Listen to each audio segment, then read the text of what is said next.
નમસ્કાર દર્શક મિત્રો, સ્વાગત છે આપ સર્વેનું જીડીપીએલ જૂનાગઢ ન્યૂઝમાં। સૌપ્રથમ આજના મુખ્ય સમાચાર।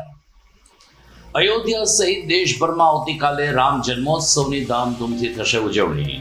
જૂનાગઢના રામ મંદિરોમાં બપોરે 12 કલાકે કૌશલ્યાનંદનના અવતરણને મહાઆરતી સાથે વધાવવામાં આવશે। રામનવમી નિમિત્તે નીકળનારી શોભાયાત્રાના માર્ગ ઉપર સુંદર સુશોભન તૈયાર થયા। આઝાદ ચોકથી કાળવા ચોક સુધી દશાવતાર પ્રદર્શિત કરવામાં આવ્યા, તો ઝાંઝરડા રોડ બન્યો પણ રામમય। મહારાષ્ટ્રના 1500 થી વધુ સેવકો ભવનાથ વિસ્તારમાં સફાઈ અભિયાનમાં જોડાયા। દેશભરના પવિત્ર યાત્રાધામમાં આ અભિયાન ઝડપભેર ચાલતું હોવાનું જણાવતા મહારાષ્ટ્રના બ્રાન્ડ એમ્બેસેડર। અને ગઈકાલે ગુજરાત વિધાનસભામાં પસાર થયેલ નાગરિક સમાનતા બિલ અંગે ધારાસભ્ય ગોપાલ ઇટાલિયાની તીખી પ્રતિક્રિયા। કહ્યું, માલિક અને નોકર વચ્ચે સમાનતા આવે તેવી બિલમાં કોઈ જોગવાઈ નથી।